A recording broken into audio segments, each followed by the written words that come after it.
کسی سال 1700 بچے پہنچ جاتے ہیں اور مسلسل یہ سلسلہ چلتا چلا جا رہا ہے. تو امام بخاری نے جو بخاری لکھی اور خود پڑھائی، ان کے بعد جتنی دارالعلوم دیوبند میں پڑھائی گئی اتنی کہیں بھی نہیں پڑھائی. اور انشاءاللہ یہ سلسلہ بڑھتا ہی چلا جائے گا. جس سال قیامت آئے گی اس سال بھی بخاری پڑھی جائے گی. اگر محرم میں آئے گی قیامت، محرم ہی میں مشہور ہے، تو جتنا نصاب محرم تک ہے اتنا پہنچ چکے جائیں گے تب سے آتا ہے. صاحب نصاب کی ہم نے وہاں کیا صاحب استادوں کو دیکھا ہے، مرتے بھی ہیں تو نصاب پورا کرا کر مرتے ہیں. شیخ عبدالحق صاحب رحمۃ اللہ علیہ کا انتقال ہوا تو بخاری پوری کرا کے انتقال ہوا. مولانا ریاست علی صاحب کا انتقال ہوا تو اپنا سبق پورا کرا کر ان کا انتقال ہوا. تو ہم نے یہی دیکھا کہ استاد مرتا بھی ہے تو نصاب پورا کر کے ہی مرتا ہے. اس لیے کہ باقی دارالعلوم دیوبند کی نصیحت یہی ہے کہ نصاب کی تکمیل کی. دیکھو بات مدرسے لاپرواہی کرتے ہیں تو ان مدرسوں میں مت ایسا مت کرنا کہ مدرس ہو کہ کتاب کہیں تک پڑھا دیا، ایسا نہیں ہونا چاہیے. جو نصاب متعین ہے، حضرت نے فرمایا کہ مشورے سے جو نصاب متعین ہو جائے چاہے وہ کم ہو لیکن جو متعین ہو جائے اس کو پورا کرنا، اس سے کم نہیں کرنا ہے، اس سے کم پڑھانا دھاندلی ہے. علم کے ساتھ جو ہے گویا کی نازیبا سلوک ہے کہ نصاب کو پورا نہ کیا جائے. نصاب کا پورا کرنا بہت ضروری ہے، بے حد ضروری ہے. اس لیے ماشاءاللہ دارالعلوم دیوبند میں نصاب پورا ہوتا ہے. بخاری شریف کی حسان تکمیل ہوتی ہے. کوئی کتاب ختم ہو یا نہ ختم ہو لیکن بخاری تو ختم ہوتی ہے. میں نے یہ فضیلت دارالعلوم کی اس لیے بتائی ہے کہ میں جامعہ زکریا کو دارالعلوم سے الگ نہیں سمجھتا. اسی کا فیض ہے، اسی کا فیض ہے. ابھی آپ لوگوں نے بڑی انصاف کی بات کہی ہے، بڑی انصاف کی بات کہی ہے. ورنہ لوگ یہ کہتے ہیں کہ وہ ہمارے لیے بچے آئے تھے، آئے تھے دارالعلوم کے لیے. اور جو ہے آپ نے انصاف سے کام لیا. اللہ تعالیٰ آپ کے اس انصاف کو پسند کر رہے ہیں اور اس صدق کا سچ بولنے کا اللہ تعالیٰ آپ کو اس کا ثواب اور صلہ نصیب فرمائیں گے اور آپ کے مدرسے کو مقبولیت ہوگی. کوئی بھی چیز سچ بول کر مقبول ہوتی ہے، جھوٹ بولنے سے کوئی چیز مقبول نہیں ہوتی. تو بہرحال نہیں دارالعلوم میں ہوا لیکن آپ لوگوں نے احسان کیا، کم سے کم ان بچوں کو دیوبند سے بھی جانے نہیں دیا، دیوبند سے بھی جانے نہیں دیا. اور دارالعلوم دیوبند تقریباً ترادف ہے، ان کے اندر تقریباً ترادف ہے. باہر تو ترادف ہی ہے. اگر کوئی کہتے ہیں ہم دیوبند پڑھتے ہیں تو پھر کوئی پوچھتا ہے کہ سب آنکھ بند کر کے سمجھتے ہیں کہ دارالعلوم میں پڑھتے ہیں. بہت سے لڑکے جو گمراہ قسم کے ہیں وہ اس کا فائدہ اٹھاتے ہیں. دیوبند میں آتے ہیں اور کسی چھوٹے سے مدرسے میں، جامعہ زکریا میں کسی چھوٹے سے معمولی مدرسے میں داخلہ لے لیتے ہیں اور پھر کہتے ہیں دیوبند پڑھتے ہیں اور پیسہ دیوبند کے حساب سے بنواتے ہیں.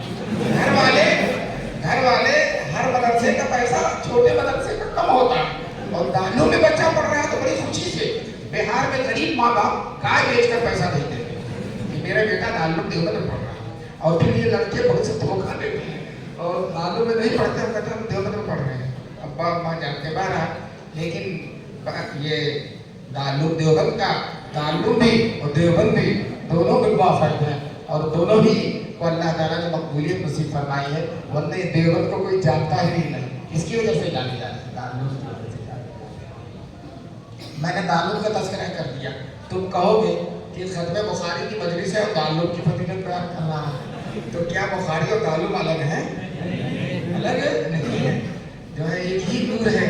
اور جی امام بخاری رحمۃ اللہ علیہ اگر ان سے پوچھا جائے حضرت سارے مدرسوں میں سب سے زیادہ مدرسہ آپ کو کون پسند ہے تو کہیں گے دارالعلوم دیوبند پسند ہے. کیوں پسند ہے؟ میری بخاری سب سے زیادہ وہی پڑھائی جاتی ہے. مولانا فخر الدین صاحب جو مولانا کے استاد ہوں گے، انہوں نے 60 سال تک بخاری پڑھائی. دیوبند میں تو 30 سال تک اور نہیں، پورا 60 سال تک پڑھا. ایک دفعہ بنارس تشریف لے گئے تھے تو وہاں اہل حدیثوں نے شور مچایا کہ دیوبند کا شیخ الحدیث ہے، شور مچایا. تو مولانا نے جوش میں آ کر کہا بخاری بخاری کہتے ہو تم لوگ؟ اہل حدیثوں نے کہا بخاری بخاری کہتے ہو؟ بخاری کھول کر رکھوں گا تو بخار آ جائے گا. اور سچ کہتا ہوں آج حدیث اور بخاری لے کر مولانا فخر الدین کے سامنے آ گیا کہ تم کو بخاری ہی آ جاتا ہے. میں بتاتا ہوں کہ ہمارے حدیث چلایا نہیں جاتا. ہمارے یہاں ایک ایک حدیث پر بحث ہوتی ہے، ایک ایک راوی پر بحث ہوتی ہے، ایک ایک لفظ پر بحث ہوتی ہے. آخری حدیث تم دیکھو نا قسط کا لفظ آیا ہے اور امام بخاری قسطاس کی تشریح کر رہے ہیں. لفظ آیا قسط کا اور تشریح کس کی کر رہے ہیں؟ قسطاس کی. تو یہ حدیث بخاری چلاتے ہیں، وہی لوگوں کو نہیں ڈالیں گے. استاذ کی تشریح اس لیے کر رہے ہیں کہ قسط اور استاذ دونوں کا مادہ کیا ہے؟ ایک ہے. اور جب دونوں کا مادہ ایک ہے تو ایک کی جب تشریح ہو جائے گی تو دوسری کی بھی تشریح خود بخود ہو جائے گی. تو استاذ کی تشریح کیا کہ عدل ہے، تو پھر قسط کی بھی تشریح یہی ہوگی کہ اس کے معنی کیا ہے؟ عدل ہے. امام بخاری نے کمال کیا. میں نے ابھی کہا تھا نا کہ میں نے مولانا رحمۃ اللہ سے پوچھا کہ امام بخاری شریف اتنی مقبول کیوں ہے؟ تو حضرت نے کہا بہت ساری وجوہات ہیں. ایک وجہ تو یہ ہے کہ ان کے اندر تقویٰ بہت زیادہ تھا، اتنا زیادہ تقویٰ تھا، اور جس کے اندر تقویٰ ہوتا ہے اللہ سے مقبول فرماتے ہیں. بہت زیادہ تقویٰ تھا. خود امام بخاری کہتے ہیں میں نے جس دن سے سنا ہے، جس دن سے حدیث پڑھی ہے کہ غیبت حرام ہے، اس دن سے میں نے غیبت کی ہی نہیں. تو جو حدیث میں پڑھتے تھے اس پر کیا کرتے تھے؟ عمل کرتے تھے. یہ تقویٰ ہے. دوسری بات، علم کے لیے محنت اور مجاہدہ انہوں نے بہت کیا. چنانچہ گھاس کھا کھا کر، درختوں کے پتوں کو کھا کھا کر انہوں نے علم حاصل کیا. روٹی اگر کھاتے تھے تو سالن کھاتے ہی نہیں تھے، صرف روٹی ہی کھاتے تھے. ماشاء اللہ جانا زکریا میں تو ہفتے میں ایک دن مچھلی بھی ملتی ہے. مچھلی والے بہت زور سے بولے. بات تو اللہ کی سہولتیں ہم نے دی ہے، لیکن امام بخاری پتی کھا کر، درختوں کے گھاس کھا کھا کر، درختوں کی پتیاں کھا کر، بھوکے رہ کر انہوں نے، اور کتنا سفر کیا علم کے لیے. 1000 استادوں سے پڑھا. کتنے استادوں سے؟ 1000 استادوں سے. اور کہتے ہیں لا احصی کم رحلت الی کوفہ و بغداد مع المحدثین. مجھے معلوم نہیں ہے کہ کوفہ بغداد میں محدثین کے ساتھ کتنی دفعہ گیا. تو ایک تو تقویٰ، دوسری علم کے لیے محنت. اللہ نے فرمایا والذین جاہدوا فینا لنہدینہم سبلنا. تیسرے ماں کی دعا.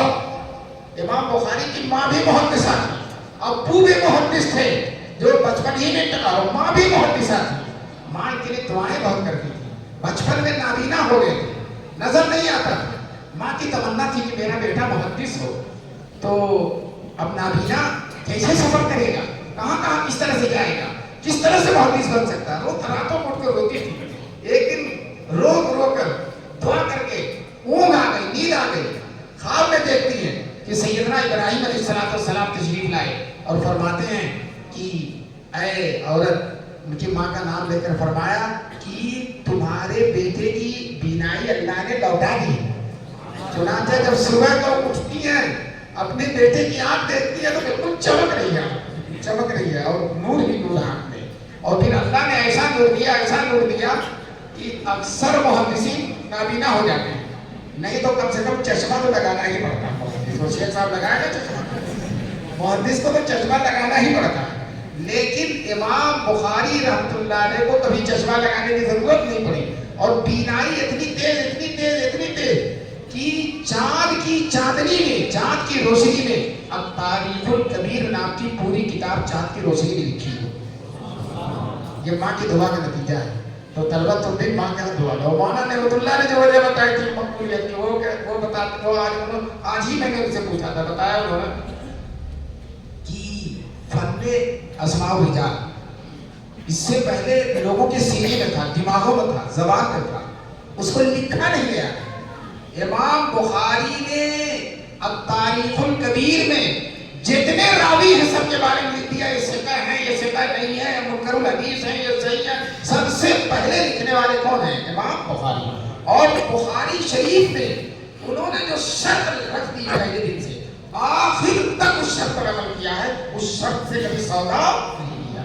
امام مسلم بھی کبھی کبھی ڈھیلے ہو جاتے ہیں، اور جو شرط ہوتی ہے کہتے ہیں یہ سند عالی ہے، اگرچہ شرط نہیں پایا جائے لیکن سند عالی اس کو لے لیتے ہیں. لیکن امام بخاری چاہے کچھ ہو جائے، جو شرط رکھی ہے انہوں نے اس شرط کے خلاف کوئی حدیث لے نہیں سکتے، چاہے وہ حدیث ان کو بہت پسندیدہ ہو. چنانچہ ان کو بہت سی حدیث ہیں، قرات خلف الامام والی حدیث اور اسی طرح سے عابد بالجہل والی حدیث امام بخاری کو بہت پسند ہے. لیکن بخاری کے شرائط کے مطابق نہیں تھی تو بخاری میں نہیں لکھا. اپنی شرائط سے کبھی تو اصول، جب آدمی اصول اور وہ بھی دین کا اصول اس کی جب پابندی کرتا ہے تو اصول کا پابند آدمی مقبول ہوتا ہے. اس لیے امام بخاری شریف بہت زیادہ ہی مقبول ہے. مولانا قاسم نانوتوی رحمۃ اللہ علیہ فرماتے تھے 3 کتابیں البیلی ہیں جن کا کوئی جواب ہی نہیں ہے. ایک بخاری شریف قرآن شریف، ایک دوسرے بخاری شریف اور تیسرے مسلمی شریف. تیسرے مسلمی یہ تینوں شریف ہیں. تمہارے مدرسے کے محتمین صاحب کا نام بھی شریف ہے. تو قرآن شریف، بخاری شریف، مسلمی شریف. مسلمی فارسی میں کتاب ہے مولانا نور نے لکھی ہے جس میں قرآن و حدیث کی باتوں کو فارسی میں بیان کر دیا. چنانچہ مولانا جامی کہتے ہیں منچ گویم وصف علی جناب نیست پیغمبر ولی دارت کتاب. وہ پیغمبر تو نہیں ہے لیکن کیا رکھتے ہیں؟ کتاب رکھتے ہیں. مسلمی مولوی مانوی ہست قرآن در زبان پہلوی. مولوی روم کی مسلمی فارسی زبان میں قرآن کی تفسیر ہے. تو یہ 3 کتابیں ہیں جو البیلی ہیں. البیلی کا لفظ ایسا البیلا ہے کہ اس کا ترجمہ نہیں. ترجمہ کرو گے تو کوئی لفظ اس کو سنبھال ہی نہیں سکتا.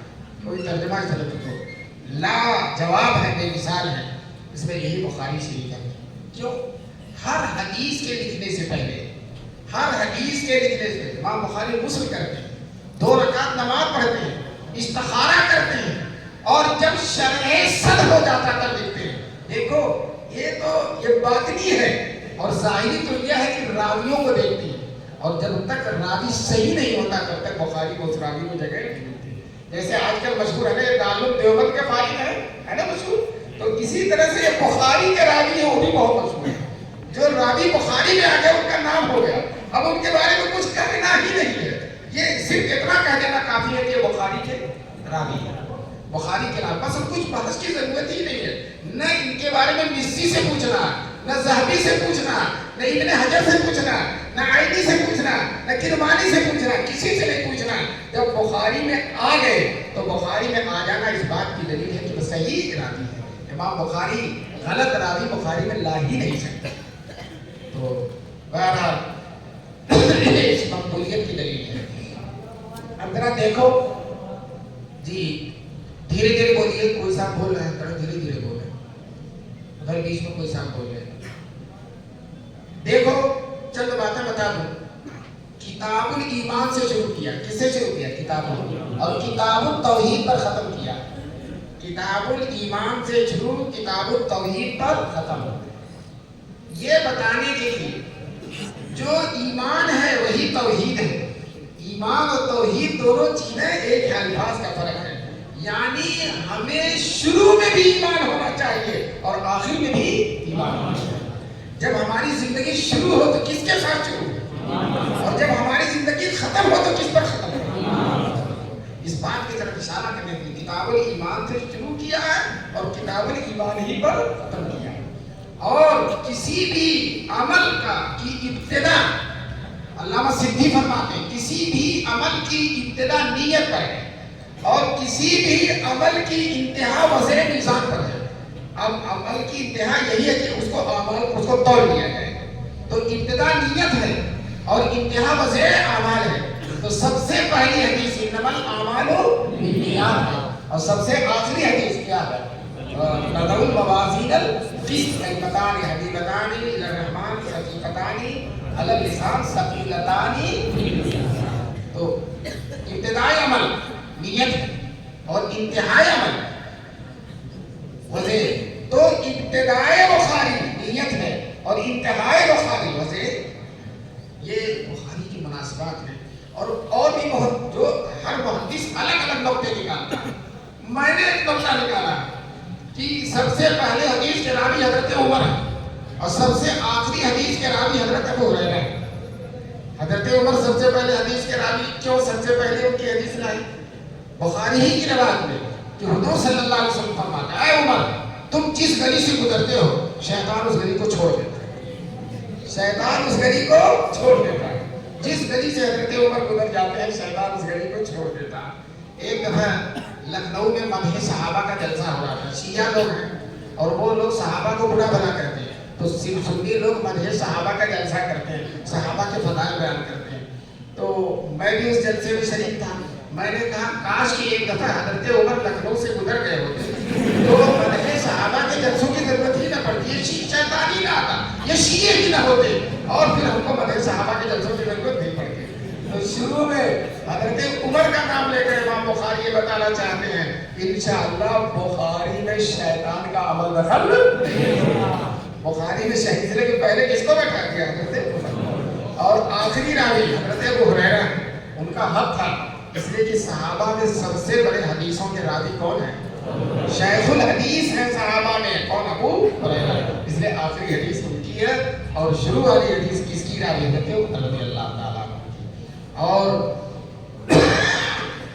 اس میں بحثیں تو بہت لمبی چوڑی ہیں میں بحثیں نہیں کرتا علمی اس لیے کہ لوگوں کے سر میں درد ہونے لگتا ہے تو میں اس طرح کی باتیں کر دیتا ہوں تاکہ اسی طرح سے ارشاد اور انبساط کے ساتھ لوگوں کو باتیں معلوم ہو جائیں لیکن کچھ بحثیں تو کرنی پڑے گی ایک فرقہ ہے معتزلہ کا بڑا گندا فرقہ ہے بہت ہی خراب وہ کہتا ہے چاہے اللہ فرما دے چاہے رسول اللہ فرما دے اگر ہماری عقل میں بات نہیں آتی تو ہم نہیں مانیں گے تو ان کی عقل اللہ سے بھی بڑھ کر ہے ان کی عقل رسول اللہ سے بھی بڑھ کر ہے وہ کہتے ہیں کہ یہ جو اس حدیث میں ہے کہ اعمال کو تولا جائے گا اور قرآن کی آیت میں تو اعمال کیسے تولے جائیں گے اعمال تو آراز ہوتے ہیں عقلی گھوڑا دوڑا رہا اعمال تو آراز ہوتے ہیں آراز میں جسم نہیں ہوتا اور جب جسم نہیں تو وزن نہیں ہے اور جب وزن نہیں تو وزن کیا کیسے جائے گا جب وزن نہیں ہے اس لیے اعمال تولے نہیں جائیں گے کون کہتا ہے معتزلہ اس کا سب سے پہلا جواب تو یہ ہے کہ اللہ نے قرآن میں کئی جگہ فرمایا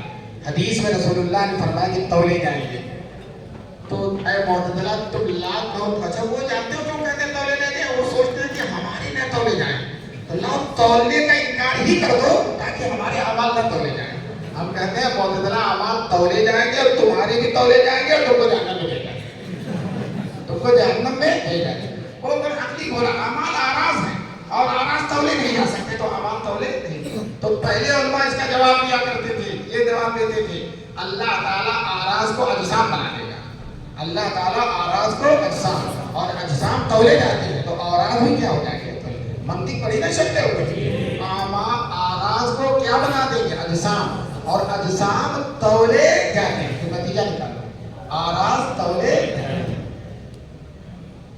ایک جواب دے دیا دوسرے علماء نے جواب دیا اعمال سے مراد ہے نامہ اعمال اور نامہ اعمال تو رجسٹر ہے کاغذ اس کو تولا ہی جاتا ہے اس میں وزن ہوتا ہے جسم ہوتا ہے تو اعمال سے مراد نامہ اعمال ہے لیکن آج کی جدید سائنس نے ٹیکنالوجی نے اور جدید ترقی نے معتزلہ کے دونوں گالوں میں تماچا لگا دیا آج تو آراز بھی تولے جاتے ہیں طلبا بتاؤ وہ تھرما بخار والا جو ہے بخار کو تول لیتا ہے کہ نہیں تول لیتا ہے تول لیتا ہے نہیں آپ ہوائی جہاز پر بیٹھو جب اترو گے تو اعلان ہوگا جہاں اتر رہے ہیں اتنی ڈگری سردی ہے اتنی ڈگری گرمی ہے سردی اور گرمی تو آراز ہے اور اس کو کیا کیا گیا تول دیا بجلی بھی آراز میں سے ہے اور یہی نہیں کہ تول لیتے بل بھی آتا تول لیتے اور کیا کرتے بل آج تو معتزلہ کے سر پر تماچا لگ گیا اور آج کل تو ایک ایسی مشین ہے جس سے جو اس بات کو کہ آدمی جھوٹ بول رہا ہے یا نہیں بول رہا بتاؤ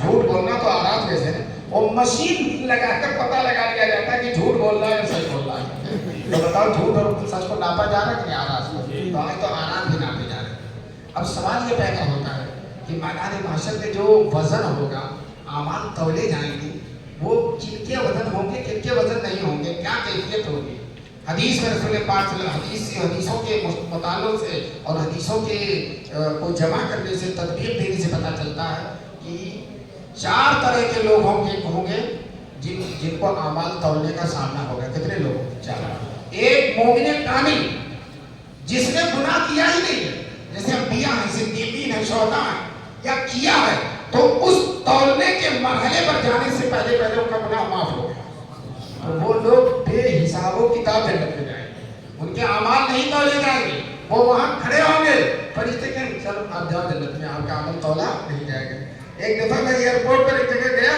تو وہ سب چیک کرتے ایسے ہاتھ اٹھواتے تو میں نے خود ہی ہاتھ اٹھا دیا تو میں نے کہا چچا جاؤ آپ کو نہیں آپ کا واپا نہیں جائے گا جاؤ آپ کا چیک نہیں کیا جائے گا تو اسی طرح سے وہ جائیں گے لیکن فرشتے کہہ دیں گے تم سیدھے جنت میں چلے جاؤ تمہارے اعمال تولے نہیں ہو کون لوگ ہوں گے جن کے اعمال تولے نہیں جائیں گے حدیث میں الذین لا یتطیرون ولا یستیقون ولا یکتوون وعلی ربہم یتوکلون جو داخلے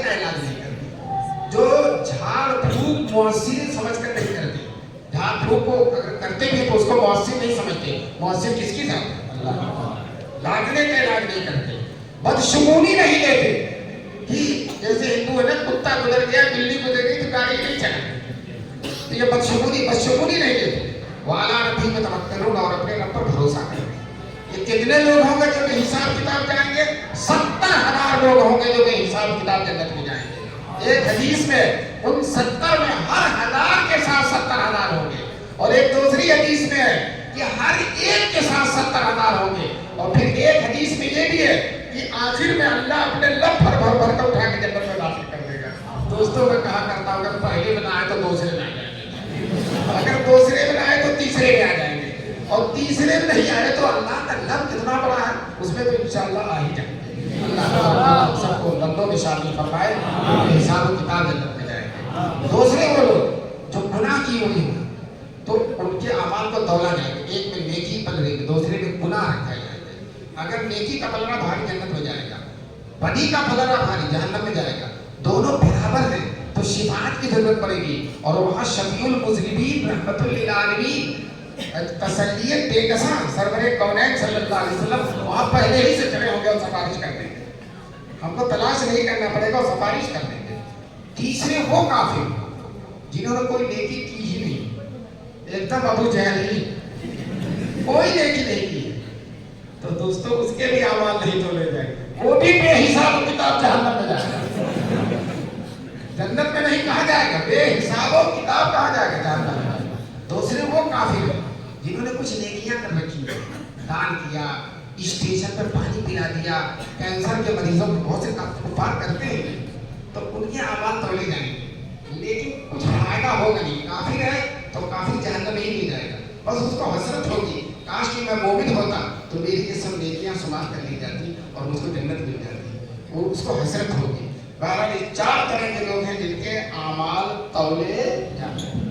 اب میں اس حدیث کا ترجمہ کرتا ہوں. باب قول اللہ ونضع الموازین القسط لیوم القیامہ وان اعمال بنی آدم وقولهم یوزن. امام بخاری کہتے ہیں بنو آدم کے اعمال اور ان کے اقوال کا وزن کیا جائے گا. مجاہد کہتے ہیں قسطاس کے معنی عدل ہے.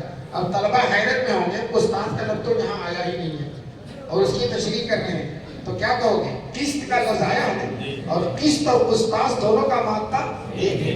تو جب قسطاس کے معنی عدل کے ہیں تو قسط کے معنی بھی کیا ہو جائیں گے؟ یہ معنی واضح ہو جائے گا. رومی میں دیکھو یہ لفظ عربی میں بھی ہے اور رومی میں بھی ہے. یا ہو سکتا ہے کہ رومی سے عربی میں لیا گیا ہو, یا ہو سکتا ہے کہ رومی میں بھی ہو اور عربی میں بھی ہو. علامہ عینی بدر الدین عینی عمدۃ القاری میں لکھتے ہیں, بخاری کے بہت بڑے شاعر ہیں. کون؟ علامہ بدر الدین, بہت زبردست شاعر ہے. لوگوں میں بحث ہے کہ فتح الباری والے بڑے ہیں علامہ ابن حجر اسقلانی, یا عمدۃ القاری والے بڑے ہیں علامہ بدر الدین عینی. بہرحال ہمارا تو قول ہے کہ دونوں بڑے ہیں, دونوں بڑے ہیں, اور دونوں ایک ہی زمانے میں تھے, آپس میں چلتی بھی تھی. علامہ بدر الدین عینی جس مینارے پر بیٹھ کر درس دیتے تھے, بخاری پڑھاتے تھے, ایک دن وہ مینارہ گر گیا تو علامہ جو ہے ابن حجر اسقلانی نے چوٹ کیا, ما ہی الا عین نصاب, نہیں ہے مگر یہ عین ہے یعنی نظر بد ہے. تو عینی کی طرف اشارہ کر کے یہ عین ہے یعنی نظر بد ہے جس کی وجہ سے گر گیا. تو علامہ عینی نے جواب دیا ما ہی الا قصۃ الحجری, ما ہی الا قصۃ الحجری, یہ حجر کی کمزوری ہے, پتھر کی دلالت ہے, پتھر کمزور ہو گیا تھا اس لیے مینارہ کیا ہو گیا, گر گیا. دیکھو اگر مذاق ہو تو ایسا ہو. مولانا فخر الدین صاحب رحمۃ اللہ علیہ اور علامہ ابراہیم بلیاوی دونوں قبرستان میں گئے. مولانا بلیاوی پان کھا کر جاتے تھے, تو وہاں بھی قبرستان میں گئے تو پان کھا کر مولانا فخر الدین کہنے لگے, ساتھی تھے دونوں میں, تو کہنے لگے یہاں بھی پان کھا کر آئے, یعنی یہاں بھی پان کھا کر آئے. تو کہنے کہ یہی تو سرخرو ہونے کی جگہ ہے, یہی تو سرخرو ہونے کی جگہ ہے. تو علماء کے مذاق بھی ایسے ہی ہوتے ہیں. اللہ تبارک تعالیٰ ہمیں علماء کا ذوق نصیب فرمائے. مذاق بھی ہو تو مولانا فیصل حسن سہارنپوری بہت بڑے ادیب ہیں, کہتے ہیں سرزمین ہند میں ان سے بڑا کوئی ادیب نہیں پیدا ہوا. مولانا قاسم کے دوست ہیں, بچپن کے ساتھی ہیں اور بات کے بھی ساتھی ہیں, اور وہ ذرا موٹے بھی تھے اور کالے بھی تھے اور مولانا نانوتوی دبلے بدلے تھے. ایک دن فیض الحسن صاحب نے کہا مولانا کی پیٹھ پہ ہاتھ رکھ کر, ارے دیہاتی کے بچے, تجھے علمی کاموں سے کیا کام, تو جا بیل چلا. حضرت نانوتوی سے کہا جا بیل چلا, جا بھینسا چلا. تو حضرت نانوتوی نے کوئی جواب نہیں دیا. مولانا فیض الحسن کی پیٹھ پر ہاتھ رکھ دیا, کہا ایک بھینسا مل گیا ہے, ایک اور مل جائے گا. دیکھو اللہ کیسے مذاق کرتے ہیں.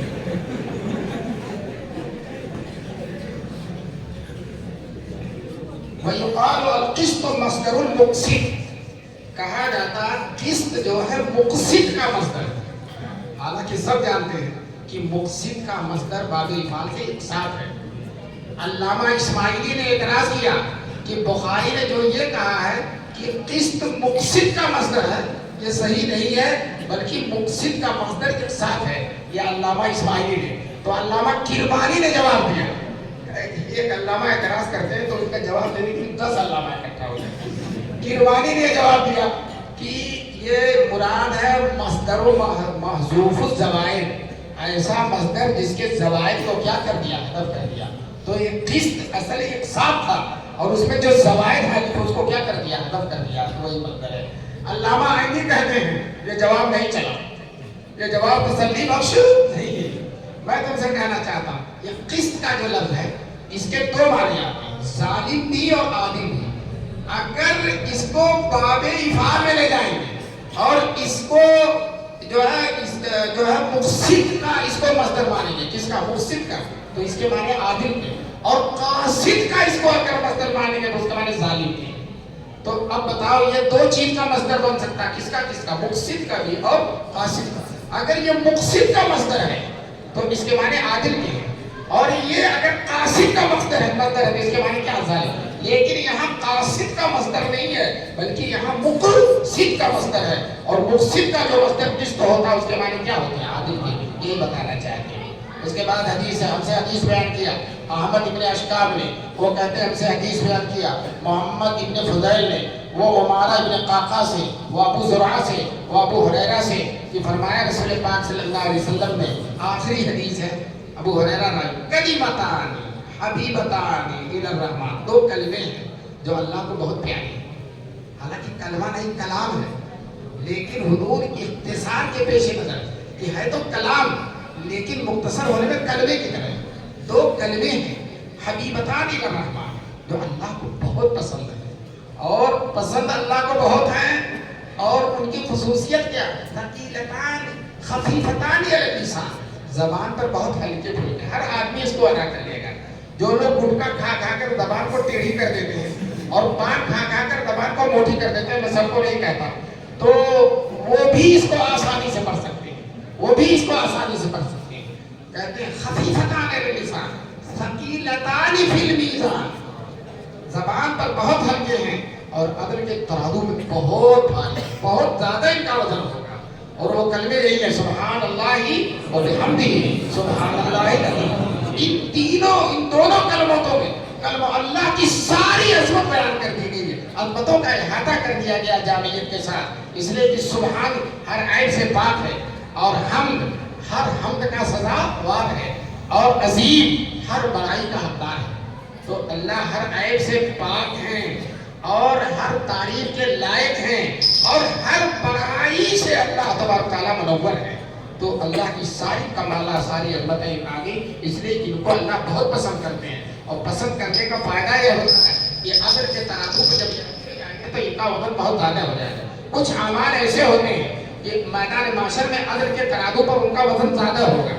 ان میں حدیث میں حسن خلق, حسن اخلاق, محبت سے ملو, پیار سے ملو, لوگوں کے کام آؤ, مسکرا کے ملو, اس کا وزن بہت زیادہ ہوتا ہے. بال بچوں پہ جو خرچ کیا جاتا ہے اس کا بھی وزن بہت زیادہ ہوتا ہے. اسی طرح سے اگر کوئی کسی مسلمان کے جنازے میں جاتا ہے تو حدیث میں آیا ہے کہ اللہ تعالیٰ 2 احد پہاڑ کا پر کے برابر اس کے نامہ اعمال میں رکھ دیں گے اگر جنازے میں شریک ہو رہا ہے. اسی طرح سے فرمایا علماء کے قلم کی سیاہی شہید کے خون کی سرخی سے زیادہ وزندار ہوتی ہے. تو دیکھو نا, امام بخاری رحمۃ اللہ علیہ نے بخاری رضی قلم لکھ دی, آج پوری دنیا اس سے فائدہ اٹھا رہی ہے. یہ دنیا میں ہر جگہ کوئی جگہ ایسی نہیں جہاں بخاری نہیں پڑھی جاتی. ایک عالم کہتے ہیں صرف ایک جگہ ایسی تھی جہاں بخاری نہیں پڑھی گئی تھی، ایک جگہ تھی، وہ جگہ کون تھی؟ خانہ کعبہ کے اندر ہر جگہ پڑھی گئی، خانہ کعبہ کے اندر کوئی مدرسہ نہیں ہے، جانا ہی مشکل ہوتا ہے، وہاں بخاری نہیں پڑھی گئی۔ ایک عالم کہتے ہیں میں تان میں تھا کہ کس دن کھلتا ہے، خادم لوگ پڑھے گئے، خادم لوگوں نے صفائی کے لیے کھولا، میں دونوں چیزیں لے کر اندر چلا گیا اور جب تک پوری پڑھ نہیں دی تب تک باہر ہی نہیں نکلا۔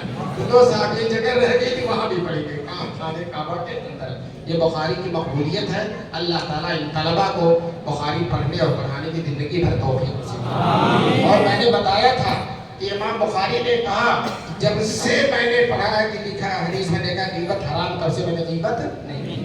تو تم بھی جو حدیثیں پڑھو اس پر عمل کرو۔ اب جامع زکریا والوں نے سال بھر کھلا پلا کر آخر میں تمہارے سر پر بہت بڑی ذمہ داری ڈال دی ہے۔ ذمہ داری یہ ہے کہ تم کو عالم دین بنا دیا، بخاری پڑھا کر تم کو فارغ کر دیا، اب پوری زندگی تم کو اس کا لحاظ کرنا ہے، اس کی ذمہ داریوں کو ادا کرنا ہے۔ عالم کی ذمہ داری ہے جو علم خود اس نے حاصل کیا دوسروں تک پہنچائے، خود بھی عمل کرے دوسروں تک پہنچائے۔ اور عالم کی ذمہ داری ہے حضور صلی اللہ علیہ وسلم کے دین کی حفاظت و اشاعت۔ حضور نے خود فرما دیا انما العلماء ورثۃ الانبیاء، تم نبی کے وارث ہو۔ اب نبی جو کرتے تھے تم کو سب کرنا پڑے گا، حضور کی سنتوں پر چلنا پڑے گا، حضور سے کے دین سے لگاؤ رکھنا پڑے گا، حضور کے دین پر عمل کرنا پڑے گا، دوسروں کو عمل کروانا پڑے گا۔ حضور کی صفت کان دائما فکرہ متواصل الاحدان، حضور ہر وقت رنج و غم میں ڈوبے رہتے تھے۔ کس کے لیے؟ امت کے لیے۔ تو تمہارے دل کے اندر بھی امت کی فکر ہو جانی چاہیے۔ علامہ بلیاوی رحمۃ اللہ علیہ جب کوئی طالب علم فارغ ہو جاتا تو کہتے تھا بٹوا رکھ لو پان کھانا، بٹوا رکھ لو پان کھانا۔ تو ہم بھی تو سے کہتے ہیں اب عمل کرو، اس عمل کو جو ہے اس عمل کی نور سے سارے عالم کو معطر کرنا، سارے عالم کو معطر کرنا، جو کچھ بھی پڑھا اس پر عمل کرنے کی کوشش کرو۔ آخر میں اپنی سند سے تم کو حدیث پڑھنے اور پڑھانے کی اجازت بھی دے رہا ہوں۔ میں نے بخاری شریف پڑھی ہے حضرت شیخ نصیر احمد صاحب اور شیخ مولانا عبدالحق صاحب رحمہ اللہ سے، اور انہوں نے بخاری پڑھی ہے شیخ الاسلام والمسلمین حضرت مولانا حسین احمد مدنی سے۔ اور اپنے زمانے میں جس طرح سے امام مالک کے زمانے میں سب سے اونچی سند امام مالک کی مانی جاتی تھی، اسی طرح سے شیخ الاسلام کے زمانے میں سب سے بڑی اونچی سند کس کی مانی جاتی تھی؟ شیخ الاسلام۔ کیوں؟ دو وجہ ہے۔ ایک تو متقی و پرہیزگار بہت ہیں، زبردست متقی و پرہیزگار ہیں۔ دوسرے مدینے میں پڑھا کر آئے تھے، 14 سال تک درس مسجد نبوی میں حضور کی حدیثوں کا درس دیا ہے، برسوں دیا ہے مسجد نبوی میں درس حق۔ ہندوستان جب مل جاؤ ماوا تمہیں تو دوستو شیخ الاسلام سے ان لوگوں نے پڑھا، شیخ الاسلام نے پڑھا حضرت شیخ الہند سے، شیخ الہند نے پڑھا قاسم العلوم والخیرات مولانا قاسم نانوتوی سے، انہوں نے پڑھا شاہ عبد الغنی مجددی سے جو مدینے میں بقی میں حضرت عثمان غنی کے روضہ منورہ کے پاس دفن ہے، اور انہوں نے حدیث پڑھی تھی شاہ اسحاق سے جو مکے میں معلات میں دفن ہے، اور انہوں نے پڑھی تھی شاہ عبدالعزیز سے، اور انہوں نے پڑھی تھی شاہ ولی اللہ سے، اور شاہ ولی اللہ سے لے کر رسول اللہ تک لڑکے نے سند بیان کیے پڑھا ہے، اور جو کتابوں میں لکھی ہوئی ہے۔ میں ان تمام طلباء کو اس سند کے ساتھ حدیث پڑھنے اور پڑھانے کی اجازت دیتا ہوں، اور جو علماء یہاں موجود ہیں ان کو بھی اجازت دیتا ہوں، تو علماء بھی پڑھتے ہیں۔ اور ایک اور بات، میں شیخ الحدیث حضرت مولانا یونس صاحب سے ملنے گیا، وہ بیمار تھے، میرے والد سے ان کے تعلقات تھے، مجھے زیادہ نہیں جانتے تھے، تو وہ آئے، میں گیا تو کہنے آپ کون ہیں؟ میں نے کہا میں آپ کی عیادت کرنے کے لیے آیا ہوں۔ تو بڑے نازک مزاج تھے، وہ کہنے لگے عیادت تو تعلق کی بنا پر ہوتا، آپ سے تو کوئی تعلق نہیں۔ میں نے کہا بہت بھول ہو گئی، کیا بھول ہو گئی؟ تو وہ ہنسنے لگے۔ پھر تھوڑی دیر کے بعد تعارف ہو گیا، کہنے لگے مولوی راشد سب لوگ مجھ سے حدیث کی سند مانگتے ہیں، تم نے ایک دفعہ بھی نہیں کہا۔ میں نے کہا حضرت یہ بیوقوفی ہو گئی، بھول ہو گئی، اب میں درخواست کرتا ہوں مجھے آپ سند مرحمت فرمائیں۔ تو گاؤں تک یہ ٹیک لگائے تھے، بالکل کھڑے ہو بیٹھ گئے، اور عرب اور عجم کے جتنے علماء سے ان کو حدیث کی اجازت تھی وہ سب پڑھ کر مجھے اجازت انہوں نے دے دیا۔ وہ اجازت لینے کے لیے مجھے سہارنپور جانا پڑا تھا، آپ کو بیٹھے بیٹھے اس سند سے بھی یہی میں اجازت دیتا ہوں۔ اللہ تعالیٰ اس سند کو بھی قبول فرمائے۔ دعا کرو اللہ صلی اللہ علیہ وسلم۔ ربنا ظلمنا انفسنا وان لم تغفر لنا وترحمنا لنكونن من الخاسرین. اے اللہ ہم سب کے گناہوں کو معاف فرما دے. میرے مولا ہم سب کو اپنی مرضی کی راہ پر چلنے کی توفیق نصیب فرما. اے اللہ اس ملک میں اسلام اور مسلمانوں کی حفاظت فرما. مسلمانوں کے جان مال عزت اور آبرو و دین کی حفاظت فرما. دارالعلوم دیوبند کی حفاظت فرما. مظاہر العلوم سہارنپور کی حفاظت فرما. ندوۃ العلماء کی حفاظت فرما. جامع زکریا کی حفاظت فرما. ملک میں چپے چپے میں جو مدرسے ہیں سب کی حفاظت فرما. جمعیت علماء ہند کی حفاظت فرما. تبلیغی جماعت کی حفاظت فرما. دین کے تمام سلسلوں کی حفاظت فرما. اے اللہ یہ بچے جو بخاری پڑھ کر عالم بنے ہیں میرے مولا انہیں عالم ربانی بنا دے. انہیں عالم ربانی بنا دے. میرے مولا انہیں رسول پاک کا جانشین بنا دے. اے اللہ اس مدرسے میں یہ مدرسہ جس کے اساتذہ نے ذمہ داروں نے اپنے خون جگر سے سیراب کر کے ان طلبہ کو دین کا لہلاتا ہوا گلشن بنایا ہے. اللہ اس مدرسے کو دن دوگنی اور رات چوگنی ترقیات سے نواز دے. اللہ مدرسے کے ذمہ دار محتمم مولانا شریف صاحب بیمار ہیں انہیں شفاء عاجل و دائم نصیب فرما دے. اللہ شیخ صاحب کی عمر میں برکت نصیب فرما. اور جتنے اساتذہ کارکنان معاونین محبین ہیں اللہ سب کو اپنے حفظ و امان میں رکھ. سب کو اپنی رحمتوں کے سائے میں رکھ. اللہ تمام طلبہ کو قبول فرما لے. اللہ یہ قبولیت کا وقت ہے. لوحیں قبول ہوتی ہیں. میرے مولا ہم سب کا خاتمہ ایمان پر فرما دے. اللہ ہم سب کا خاتمہ ایمان پر فرما دے. ہم سب کو حدیث پڑھتے پڑھاتے الہ العالمین اس دنیا سے رخصت فرما دے. اے اللہ مرتے دم تک ہم حدیث پڑھتے پڑھانے میں مشغول رہے. اے اللہ حدیث کا عشق نصیب فرما. حدیث کا شغف نصیب فرما. حدیث کے پڑھنے پڑھانے کی توفیق نصیب فرما. حدیثوں پر عمل کرنے کی توفیق نصیب فرما. اے اللہ امام بخاری جن کے فیض سے سارا عالم منور ہو رہا ہے اللہ العالمین ان کے قبر کو منور فرما دے. ان کی قبر کو منور فرما دے. اللہ انہیں پوری امت کی طرف سے تمام طلبہ اور اساتذہ پوری امت کی طرف سے وہ بہترین بدلہ نصیب فرما. اے اللہ تیرے فلسطینی بندے جو آج تیرے نام کی عزت کے لیے کر رہے ہیں میرے مولا جو بھوکے بھی ہیں پیاسے بھی ہیں کھانے پینے کو بھی نہیں ہے لیکن دنیا کی بہت بڑی طاقت کو بہت بڑی فوجی طاقت اور بہت بڑی انٹی انٹیلیجنس کی قوت کو اللہ العالمین درہم برہم کر کے رکھ دیا ہے. اللہ اس کے وجود کو خاک میں ملا کر رکھ دیا ہے. اللہ اس کی طاقت کو دریا میں ڈبو دیا ہے. اللہ اس کی عزت کو خاک میں ملا دیا ہے. اللہ ان فلسطینیوں کے غیب سے مدد فرما دے. اللہ کچھ بھی نہیں ہے ان کے پاس لیکن سب کچھ کر رہے ہیں. یہودیوں کو اپنی عزت بچانی دشوار ہو رہی ہے. اپنی حکومت اپنی جان بچانی دشوار ہو رہی ہے. اللہ بالکل علامہ اقبال کے شعر کے مصداق ہیں. کافر ہے تو شمشیر پہ کرتا ہے بھروسہ مومن ہے تو بے بیض بھی لڑتا ہے سپاہی. اللہ ہمارے لیے فرض کفایہ ہے. الہ العالمین ہمارے محبوب صلی اللہ علیہ وسلم کے نام لیوا ہیں ان کو عزت نصیب فرما. سرخروئی نصیب فرما. غلبہ نصیب فرما. اللہ یہودیوں کو درہم برہم فرما دے. ان کے وجود کو سطح ہستی سے مٹا دے. اللہ ختم بخاری کے موقع پر بہت سے لوگ ادھر ادھر سے تشریف لائے بڑی ساری دنیا و تمنائیں لے کر جس کے دل میں جو آرزو و تمنا ہے اللہ اس کی آرزو کو پوری فرما دے. اللہ جو بیمار ہے ہمیں شفا نصیب فرما دے. جو مقروض ہے ان کے قرضوں کی ادائیگی غیب سے سبیل پیدا فرما دے. جو رزق حلال کے سلسلے میں پریشان ہیں غیب سے ان کے لیے حلال روزی کے دروازے کھول دے. اے اللہ ہم سب کے دل میں علم کی محبت نصیب فرما. اے اللہ سارے مسلمانوں کو اس بات کی توفیق دے کر اپنے بچوں کو عالم اور حافظ بنائیں دیندار بنائیں دین پر چلنے والا بنائیں.